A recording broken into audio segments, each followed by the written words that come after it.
Dear student, good morning. आप सब कैसे हैं?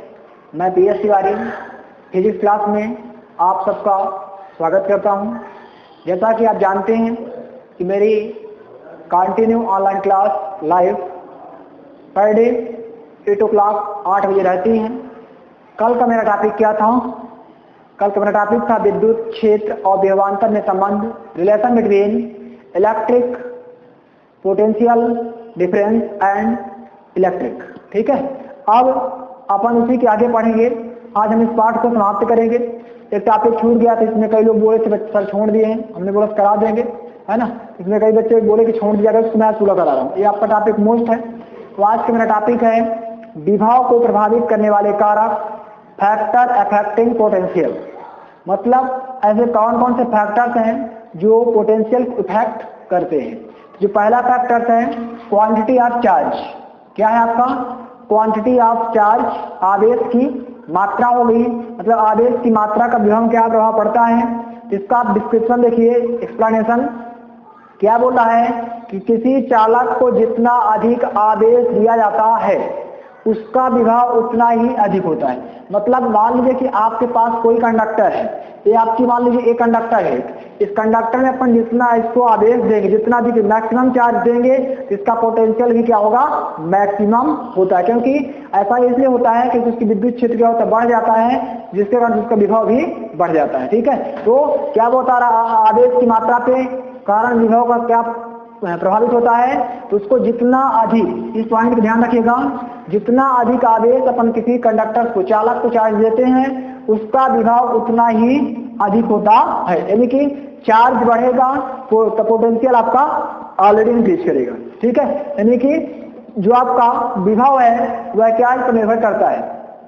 चार्ज घटेगा, विभव का मान घटेगा, चार्ज बढ़ेगा, पोटेंशियल का मान बढ़ेगा। ठीक है, फिर जो हमारा इसमें दूसरा फैक्टर्स है, उस फैक्टर्स का नाम है चालक का क्षेत्रफल, एरिया ऑफ कंडक्टर, चालक का क्षेत्रफल। तो हम कैसे एक्सप्लेन करेंगे कि वह चालक के क्षेत्रफल को प्रभावित करता है। देखिए, आवेश स्थिर रहने पर, मतलब जो हमारा आवेश है वो क्या रहता है? एक पोजीशन में स्थिर हो जाता है। चालक का विभव उसके तल के क्षेत्रफल के व्युत्क्रमानुपाती होता है। मतलब अगर आपका आवेश स्थिर कांस्टेंट है, मतलब उसमें कोई परिवर्तन नहीं हो रहा, ना बढ़ रहा ना घट रहा, जो चालक के विभव होता है उसके तल के क्षेत्रफल के व्युत्क्रमानुपाती होता है। ठीक है, अर्थात क्षेत्रफल बढ़ाने पर उसका विभव घट जाएगा। मतलब क्षेत्रफल बढ़ाएंगे तो विभव क्या होगा? जैसे मान लीजिए यहाँ पे देख पा रहे होंगे, अगर क्षेत्रफल बढ़ाते हैं तो पोटेंशियल आपका घटता है, अगर क्षेत्रफल घटाते हैं तो पोटेंशियल आपका बढ़ता है। की या क्षेत्रफल पर निर्भर करेगा। क्षेत्रफल आपका बढ़ा देने पर उसका विभव कम हो जाएगा और क्षेत्रफल घटा देने पर उसका विभव अधिक हो जाएगा। ठीक है, फिर अपन इसी में नेक्स्ट आपका जो फैक्टर्स है, उस फैक्टर्स का क्या नाम है? आवेशित चालक के समीप अन्य चालक की उपस्थिति पर। ठीक है, यानी कि जो आपका क्या बोलने का है, चार्ज कंडक्टर है, उसके पास कोई आदर्श कंडक्टर हो तो उस पर फैक्टर का क्या इफेक्ट पड़ता है। तो क्या बताया गया है कि आवेशित चालक के पास अन्य चालक लाने पर, जैसे मान लीजिए अन्य चालक लाने पर आवेशित चालक का विभव कम हो जाता है। ठीक है, ये मान लीजिए कि आपका एक बुक आपकी जो है, ये क्या है? आपकी आवेशित चालक है, इसके पास एक दूसरा चालक लाते हैं, तो चालक लाएंगे तो इसका विभव क्या हो जाएगा? घट जाएगा। तो यही बोल रहा कि आवेशित चालक के पास अन्य चालक लाने पर उसका विभव, पोटेंशियल मिनिमम हो जाता है। ठीक है, तो ये आपके 3 फैक्टर हुए हैं। चौथा फैक्टर इसी में लिखेंगे, लिख लीजिए चालक के परितः माध्यम पर। 4th नंबर इसी में लिखेंगे अपन, चालक के परितः माध्यम पर। चालक के परितः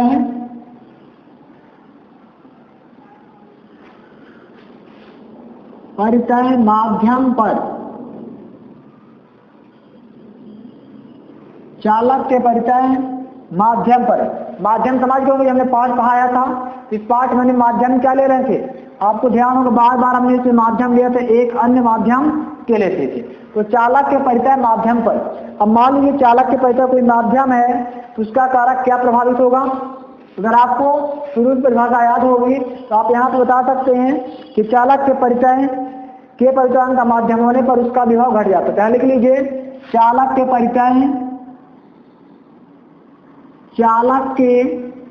परिचय कोई माध्यम या के परिचालन का माध्यम, कोई माध्यम होने पर उसका विभव कम हो जाता है, उसका विभव कम हो जाता है। मतलब क्या कहा जाए कि जो उसके चालक के परिचय, चालक के सराउंडिंग मीडियम होगा, तो मीडियम अगर वहां पे कोई मीडियम है, यानी मीडियम चाहे के हो, अदरवाइज तो वहां पे उसका क्या प्रभाव पड़ेगा, इस माध्यम के कारण उसका विभव जो पोटेंशियल होता है, पोटेंशियल हमने क्या अंडरलाइन किया कि पोटेंशियल उसका डिक्रीज होता है, यानी कि कम होता है, घट जाता है। ठीक है, इस प्रकार से जो हमारा विभव था, तो विभव को प्रभावित करने वाले आपके कुल 4 कारक हैं। हमने एक्सप्लेन किया, इसको अच्छे से पढ़िएगा, पेपर में आता है कि विभव क्या है, विभव को प्रभावित करने वाले कारक को समझाइए। तो समझ गए आप, हमने विभव परिभाषा पहले बताई थी, कारक आज बता दी, इसको आप अच्छे से पढ़िएगा। इसी से एक ऑब्जेक्टिव क्वेश्चन निकलते हैं, मान लो यहाँ से निकाल लिया। ऑब्जेक्टिव क्वेश्चन कई बार आ चुका है, ऐसे आया है कि निम्न में से कौन सा विभव को प्रभावित करने वाला कारक है। अब आपको पहला ऑप्शन दे दिया आवेश की मात्रा पर, दूसरा दे दिया चालक के क्षेत्रफल पर, तीसरा दे दिया चालक के माध्यम पर, ये चौथा दे दिया उपयुक्त सभी। तो आप क्या बताएंगे, ऑल ऑफ दिस। तो इसलिए आप इनकी पॉइंट पहले रखिए, क्योंकि ऑब्जेक्टिव में कोई एक सही, 3 गलत, 2 सही, तीसरा दोनों बोथ, चौथा कोई नहीं, तीसरा ऑप्शन तीनों सही, चौथा ऑल ऑफ दिस मतलब उपयुक्त सभी, पांचवा हो सकता है सारे गलत दे दें। इसलिए आप इन पॉइंट रख लीजिए अच्छे से कि जो विभव प्रभावित करने वाले कारक है, फैक्टर्स अफेक्टिंग है, तो आवेश की मात्रा, क्वांटिटी ऑफ चार्ज, चालक का क्षेत्रफल, एरिया ऑफ कंडक्टर, आवेशी चालक के समीप अन्य चालक की उपस्थिति, other conductor according to charge conductor, और फोर्थ आपका चालक के परिचय माध्यम पर at medium surrounding of conductor. इन चारों पॉइंट को आप अच्छे से रख लीजिए ताकि आपका ऑब्जेक्टिव और सब्जेक्टिव दोनों क्लियर हो जाए। ठीक है, इस प्रकार से जो हमारा सेकंड चैप्टर था वो कंप्लीट होता है। अब हम इसमें बात करेंगे आगे। तो सबसे पहले लिख लीजिए आप इस पार्ट के महत्वपूर्ण प्रश्न, इंपॉर्टेंट क्वेश्चन जो आपको मेन एग्जाम में किस रूप में मिल सकते हैं या आ चुके हैं। तो डालिए आप लोग पहले इंपॉर्टेंट प्रश्न, महत्वपूर्ण प्रश्न, इंपॉर्टेंट क्वेश्चन, महत्वपूर्ण प्रश्न। इन क्वेश्चन को जो लिखा रहे हैं इनको जरूर पढ़िएगा। ऐसे क्वेश्चन आपके पेपर में बार बार आए हैं और आते भी हैं, इसलिए इनको आप ज्यादा फोकस करिए। पढ़ना आपको सब, क्योंकि आपको डीप नॉलेज चाहिए, but according to exam time पे आपको जो एक नजर मारना होता है, एक नजर के क्वेश्चन आप लिखिए। तो पहला very most important question second chapter का, फर्स्ट इंपॉर्टेंट क्वेश्चन, विद्युत विभव क्या है, विद्युत विभव क्या है, इसके लिए अक्षीय स्थिति में व्यंजक प्राप्त कीजिए।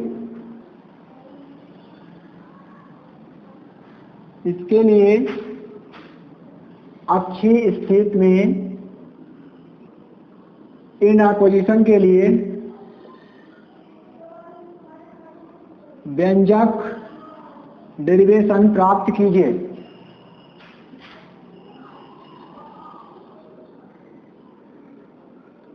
बहुत ही मोस्ट क्वेश्चन इस पार्ट से, ये आपके 5 नंबर में आता है, वेरी मोस्ट इंपॉर्टेंट क्वेश्चन। दूसरा क्वेश्चन है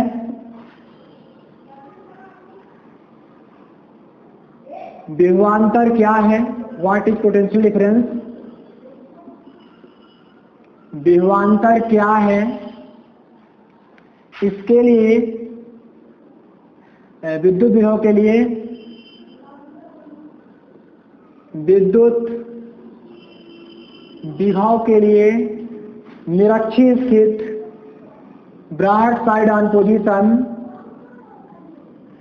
निरक्षीय स्थित ब्रॉड साइड ऑन पोजीशन के लिए व्यंजक प्राप्त कीजिए, के लिए व्यंजक प्राप्त कीजिए। ये दोनों क्वेश्चन इस पार्ट में बहुत ही मोस्ट है। तीसरा क्वेश्चन है समविभव पृष्ठ क्या है, इसके 5 गुण लिखिए। व्हाट इज इक्विपोटेंशियल सरफेस, समविभव पृष्ठ क्या है, इसके 5 गुण लिखिए। राइट इट्स 5 प्रॉपर्टीज, इसके 5 गुण लिखिए। समविभव पृष्ठ क्या है, इसके 5 गुण लिखिए। What is equipotential surface, right 5 properties it. Fourth question है विभव क्या है, विभव क्या है, व्हाट इज पोटेंशियल, तथा इसे प्रभावित करने वाले कारक को समझाइए। इसे प्रभावित करने वाले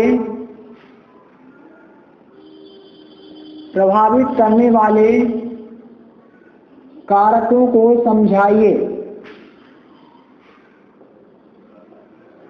कारकों को समझाइए। ठीक है, तो इस प्रकार से इस पार्ट के जो मोस्ट क्वेश्चन थे इतने ही हैं। इस पार्ट में 5 नंबर वाले जो क्वेश्चन है 5 मार्क के, तो आपको क्वेश्चन कंटिन्यू रखेंगे। ये बहुत मोस्ट क्वेश्चन है आपके, इन सारे क्वेश्चन को आप जरूर पढ़िए, आपके पेपर में आते हैं। ठीक है, तो आपको इम्पोर्टेंट क्वेश्चन हो गया। अब हम बात करेंगे इसी पार्ट में कुछ ऑब्जेक्टिव क्वेश्चन है, तो इनको आप लोग नोट कर लीजिए। डालिए अब आप लोग ऑब्जेक्टिव टाइप क्वेश्चन, वस्तुनिष्ठ प्रश्न, ऑब्जेक्टिव टाइप क्वेश्चन। ऑब्जेक्टिव आपकी 12वीं के साथ साथ कंपटीशन भी आते हैं, तो दोनों लोग नोट करिए। 12वीं प्लस कॉम्पिटिटिव हिसाब से जो बेसिक साइंस पढ़ते हैं उसमें आते हैं, बहुत ही महत्वपूर्ण आपको ऑब्जेक्टिव हम देने वाले हैं। तो लिखिए objective type question, objective type question, वस्तुनिष्ठ प्रश्न। तो ऑब्जेक्टिव टाइप क्वेश्चन में हम बात करेंगे सबसे पहले इलेक्ट्रॉन वोल्ट के बारे में, जो कि हमने आपको पढ़ाया भी था और आपने अगर आपको याद होगा अच्छे से तो बता भी सकते हैं। तो एक इलेक्ट्रॉन वोल्ट का मान, हिसाब से कोई पूछे फर्स्ट नंबर कि एक इलेक्ट्रॉन वोल्ट का मान कितना होता है, तो क्या बताएंगे 1.6 into 10 power minus 19 joule. Very very most important question, ये आपके एमपी साइन भी आया है, ठीक है, 12वीं भी आया है, और जो एमपी टैट होता है उसमें भी आया है कि 1 इलेक्ट्रॉन वोल्ट का मान कितना होता है, तो 1.6 इंटू 10 पावर माइनस 19 जूल। हमने इसको अगर आप लेक्चर देखे होंगे, लेक्चर मैंने प्रूव करके बताया था किस प्रकार से इसका मान होता है। चलिए थोड़ा देख लेते हैं कि कैसे हमने कह दिया। तो electron volt equal to formula क्या होता है, Q इंटू भी होता है। ठीक है, तो आपका जो चार्ज होता है, इलेक्ट्रॉन का चार्ज कितना होता है 1.6 गुणे 10 माइनस 19 कूलाम होता है। अब वोल्ट आपको दिया है 1, तो गुणा कर देंगे 1 का, तो बन जाएगा 1.6 गुणे 10 माइनस 19, और इलेक्ट्रॉन वोल्ट को बदलना है जूल में, तो हो जाएगा जूल। तो क्या बताया था कि इलेक्ट्रॉन वोल्ट किसका मात्रक है, ऊर्जा का मात्रक है। जूल भी किसका मात्रक है, ऊर्जा का मात्रक है। ठीक है, तो 1 इलेक्ट्रॉन वोल्ट का मान इस प्रकार से हम प्रूव करेंगे कि कितना होता है, तो आपने किसी को बता सकते हैं सिद्ध करके। जैसा लिखा गया है इलेक्ट्रॉन वोल्ट सूत्र क्या होता है, Q भी होता है, Q चार्ज इलेक्ट्रॉन का चार्ज है, यहाँ वोल्ट फिक्स कर दिया 1 वोल्ट, मल्टीप्लाई कर दीजिए सेम आ जाएगा, और इसको जूल में बदलेंगे तो हो जाएगा आपका जूल। इस प्रकार से हम कुछ बता सकते हैं कि 1 इलेक्ट्रॉन वोल्ट का मान जूल में कितना होता है, तो आप क्या होता है 1.6 इंटू 10 पावर माइनस 19 जूल। अब आप दूसरा बताइएगा, अगर आपको लेक्चर पूरा देखे होंगे तो जरूर क्लियर होगा। दूसरा लिखिए आप लोग 1 million electron volt. 1 million electron volt का मान कितना होता है, इसका मान होता है 1.6 गुणे, दूसरा नंबर है 1 मिलियन इलेक्ट्रॉन वोल्ट बराबर 1.6 गुणे 10 की घात माइनस 13 जूल। इसको भी हमने बताया था, अगर आपको याद हो तो बताइए कैसे आता है, ना याद हो तो कोई बात नहीं। हमने बताया था मिलियन, जब कोई मिलियन की बात करता है तो मिलियन मतलब क्या होता है 10 पावर 6, मिलियन मीन्स क्या होता है 10 पावर 6। तो यहाँ से क्या कर देंगे कि 1.6 into 10 power minus 19 into 10 power 6, क्योंकि मिलियन की बात कर रहे हैं तो मिलियन मतलब क्या बता रहे हैं कि मिलियन का मतलब होता है 10 पावर 6, इसमें 10 पावर 6 मल्टीप्लाई कर देंगे और जब गुणा करेंगे तो क्या होता है, अगर आधार समान तो घातांक जुड़ जाती है तो 0.6 गुणे 10 घात माइनस 19 प्लस 6 तो क्या बन जाएगा 1.6 इंटू 10 पावर माइनस 13। तो हो जाएगा आपका 1 मिलियन इलेक्ट्रॉन वोल्ट का मान। इसको भी हमने निकालना सिखा दिया, इसका मान चाहे रट लीजिए चाहे निकालना सीख लीजिए, ठीक है। अब तीसरा हम बात करेंगे 1 बिलियन इलेक्ट्रॉन वोल्ट की बात। तो 1 बिलियन का मान कितना होता है, अगर आपको याद है तो कमेंट करके बताइए। कोई आपसे पूछता है कि 1 बिलियन इलेक्ट्रॉन वोल्ट का मान कितना होता है तो आप क्या बताएंगे? थर्ड नंबर है आपका 1 बिलियन इलेक्ट्रॉन वोल्ट। तो इसका एग्जैक्ट मान होता है 1.6 इंटू 10 पावर माइनस 10 जूल। लेकिन आप इसको पुनः इसको भी प्रूव करना है तो मिलियन मतलब 10 पावर 6 और बिलियन मतलब 10 पावर 9। बिलियन मतलब क्या होता है 10 पावर 9। तो जो 1 इलेक्ट्रॉन वोल्ट का मान आया है उसमें हम क्या कर देंगे 10 पावर 9 को मल्टीप्लाई कर देंगे। देखिए क्या बन जाएगा 1.6 into 10 power minus 19 into 10 power 9। हमने 9 का मल्टीप्लाई क्यों किया, क्योंकि बिलियन का मतलब होता है 10 पावर 9। तो इसको सॉल्व कर दीजिए तो 1.6 इंटू 10 पावर माइनस 19 प्लस 9 तो हो जाएगा 1.6 इंटू 10 पावर 10, क्योंकि 19 में ना घटेगा 10 आ जाएगा। तो 1 बिलियन का मान ये आ गया तो 1.6 इंटू 10 पावर माइनस 10। तो हमने आपको निकालना नहीं सिखा दिया और आपके सामने साइड में लिखा भी है। तो आपको ऑब्जेक्टिव याद कर बहुत अच्छी बात है, लेकिन कॉन्सेप्ट ट्रिक के साथ माध्यम से निकालना सीखिए तो आपको कभी भी नहीं भूलना, ठीक है। तो रटना नहीं, समझना है आपको फिजिक्स। 3 ऑब्जेक्टिव आपका क्लियर। फिर चलिए 4th नंबर का आपका जो ऑब्जेक्टिव है, देखिए 4th नंबर ऑब्जेक्टिव क्या है आपका, विभव प्रवणता कैसी राशि है। तो लिख लीजिए विभव प्रवणता एक सदिश राशि है। विभव प्रवणता एक सदिश राशि वेक्टर क्वांटिटीज है, एक सदिश राशि है, वेक्टर क्वांटिटी है। और 5वां नंबर लिख लीजिए विभव तथा विभवांतर, विभव तथा विभवांतर दोनों अदिश राशियां हैं। वेक्टर है स्केलर क्वांटिटीज दोनों अदिश राशियां हैं, अदिश राशियां हैं। जैसे ऑब्जेक्टिव दे दिया कि विभव कैसी राशि सदिश या अदिश, तो क्या बताएंगे अदिश। विभवांतर कैसी राशि है अदिश। विभव प्रवणता कैसी राशि है सदिश। कल बताए थे ना कि साफ क्लियर है। अगला लिखिए 6 नंबर पृथ्वी का विभव शून्य होता है। पृथ्वी का विभव शून्य होता है।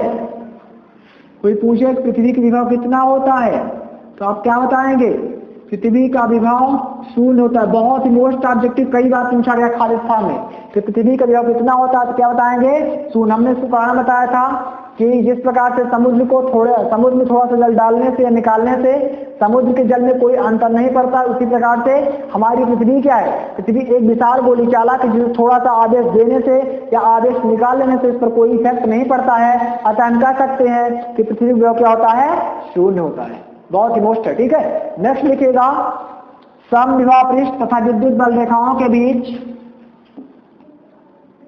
समविभव पृष्ठ इक्विपोटेंशियल सरफेस तथा विद्युत बल रेखाओं के बीच,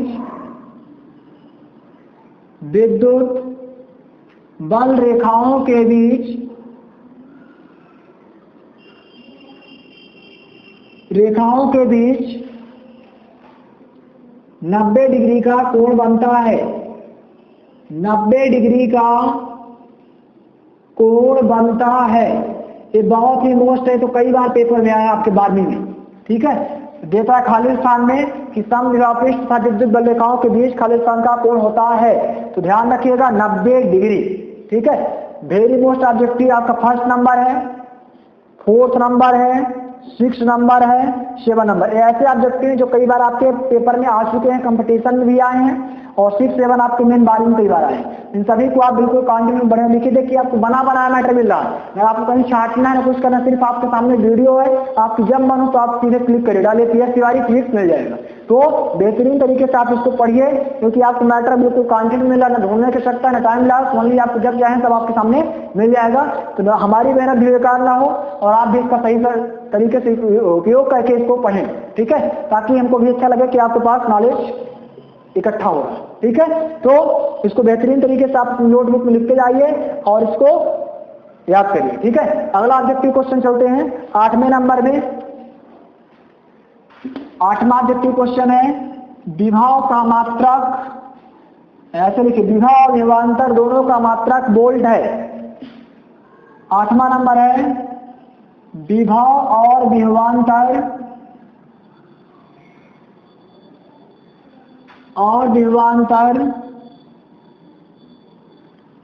दोनों का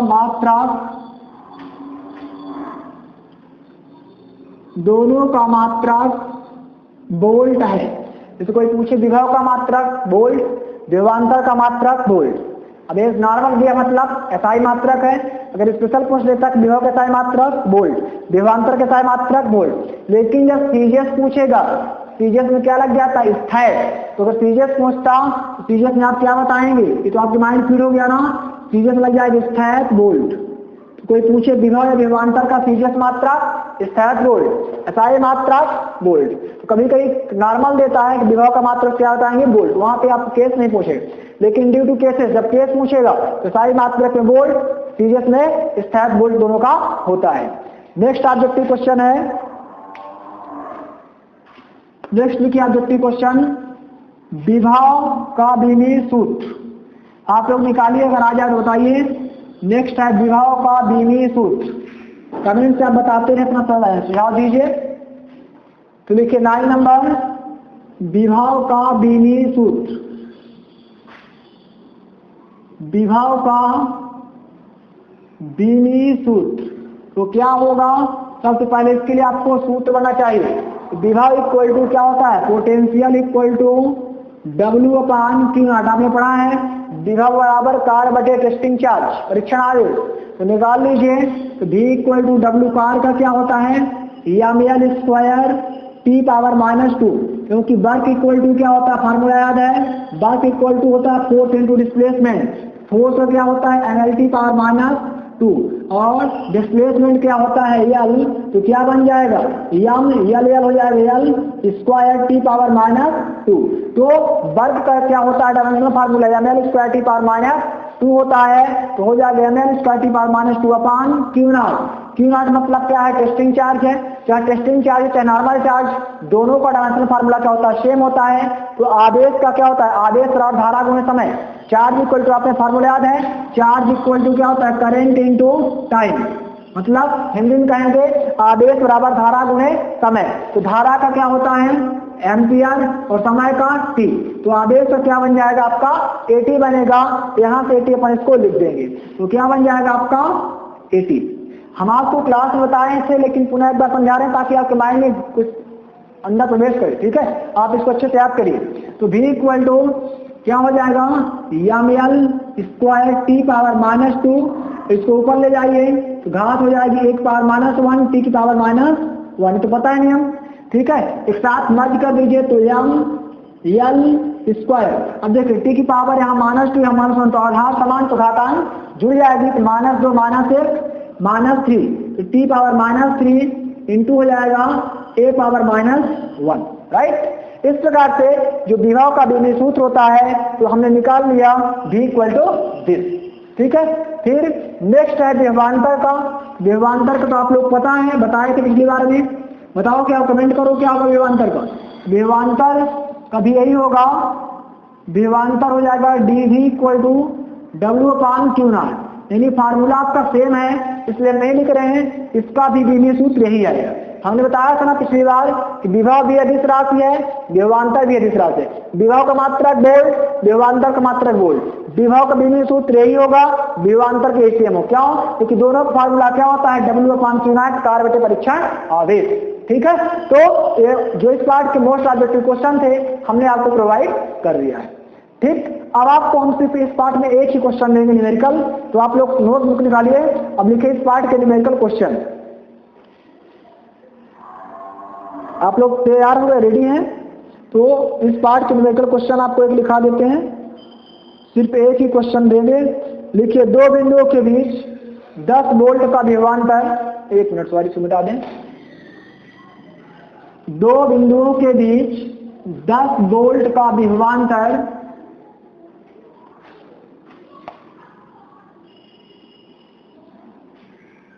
चलिए रेडी हो जाइए। लिखिए, दो बिंदुओं के बीच 10 वोल्ट का विभवांतर, प्रॉब्लम है आपकी,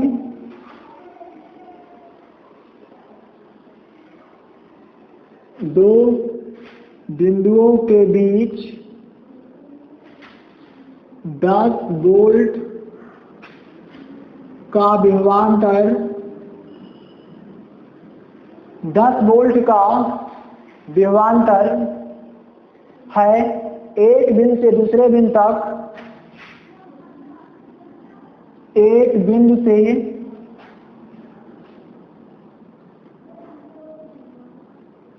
दूसरे बिंदु तक, एक बिंदु से दूसरे बिंदु तक 2 × 10⁻⁴ कूलाम आवेश को, 2 × 10⁻⁴ कूलाम आवेश को, कूलाम आवेश को ले जाने में कितना कार्य करना पड़ेगा, ले जाने में कितना कार्य करना पड़ेगा, कितना कार्य करना पड़ेगा। क्वेश्चन एक बार देखिए फटाक से, क्या लिखा है कि दो बिंदुओं के बीच 10 वोल्ट का विभवांतर है। दो बिंदु मतलब ये समझ लीजिए कि आपका एक पॉइंट ए है और एक पॉइंट बी है, दोनों के बीच विभवांतर कितना है, 10 वोल्ट। ये लिखा है ना, दो बिंदुओं के बीच 10 वोल्ट का विभवांतर है, एक बिंदु से दूसरे बिंदु तक, एक बिंदु से दूसरे बिंदु तक 2 × 10⁻⁴ कूलाम आवेश को ले जाने में कितना का, मतलब कि अगर एक बिंदु से इस बिंदु तक, तो यहाँ कितना ले जाना है, 2 × 10⁴ कूलाम चार्ज से ले जाएंगे। अगर ए से बी अथवा बी से ए ले जाते हैं तो आपको टोटल कितना वर्क करना पड़ेगा। तो अगर आपको फार्मूला याद है तो आप सॉल्व कर सकते हैं, नहीं याद है तो लिखिए इसका सॉल्व। तो सबसे पहले आपको दिया है, क्या क्या दिया था, ये आपको दिया डी और क्यू, लिख लीजिए। लिखिए, दिया है डी बराबर, दिया है गिवन दैट, दिया है, क्या दिया है, V बराबर 10 वोल्ट, मतलब V मतलब यहाँ पे पोटेंशियल डिफरेंस विभवांतर आपको कितना दिया है, 10 वोल्ट दिया है दोनों बिंदुओं के बीच। ठीक है, और आपको क्या दिया है, आपका यहाँ पे कूलाम आवेश, तो यहाँ पे इसको हम क्या कह सकते हैं, Q। तो Q इक्वल टू क्या दिया है आपको, 2 × 10⁻⁴, और आपको ले जाने में कितना कार्य करना पड़ेगा, कार्य मतलब वर्क, वर्क मतलब W, यानी कि आपको W को फाइंड करना है। अब आप बताइए इसमें कौन सा फार्मूला लगेगा, और किसी को याद हो तो कमेंट करके बताइए इसमें कौन सा फार्मूला लगेगा। इसमें फार्मूला अगर आपको याद है तो फार्मूला तो विभव को ही लगेगा।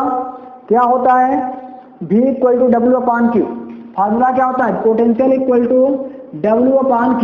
लेकिन हमको फाइंड, देखिए फाइंड क्या करना है, हमको W, तो W फाइंड करना है तो इसका हम क्या कर देंगे, क्रॉस मल्टीप्लिकेशन। तो क्या हो जाएगा, this implies W will be equal V into Q, यानी Q आपका यहाँ आ जाएगा। अब फाइंड कर लीजिए, दिखाई दे रहा है W इक्वल टू, तो आपको V का वैल्यू क्या दिया देखिए 10 वोल्ट, तो V इंटू रख देंगे 10 इंटू Q की वैल्यू आपको क्या दिया है 2 into 10 power minus 4, 2 into 10 power minus 4। अब इसको सॉल्व कर लीजिए, W will be equal 2 into 10 power minus 4 plus 1, क्योंकि आधार समान है दोनों की तो घातांक जुड़ जाएगी।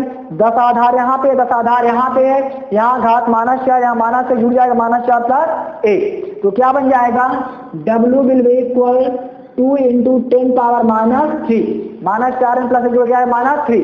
अब वर्क W क्या है, वर्क की यूनिट क्या होती है, कार्य की यूनिट जूल, हो जाएगा इतने जूल, राइट। इस प्रकार से हमारा ऑब्जेक्टिव है न्यूमेरिकल क्वेश्चन भी कंप्लीट। इस पार्ट मोस्ट क्वेश्चन है बाद के हिसाब से, बाकी जो बच्चे अगर आओ कंपटीशन सब करना चाहेंगे बताइए तो आपको करा देंगे, ठीक है। इस प्रकार से हमारा टॉपिक समाप्त, टॉपिक नहीं चैप्टर सेकंड समाप्त। अब हम कल नए सिरे से बात करेंगे chapter third, very interested chapter capacitor.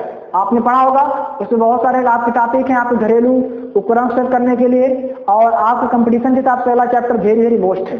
तो हम आगे नेक्स्ट दिन से बात करेंगे कैपेसिटर के बारे में, कैपेसिटर क्या है, कैपेसिटेंस क्या है, कंडक्टर क्या है, इंसुलेटर, उसमें बहुत अच्छे टॉपिक मिलेंगे, तो उसमें आप लोग कंटिन्यू बने रहिए।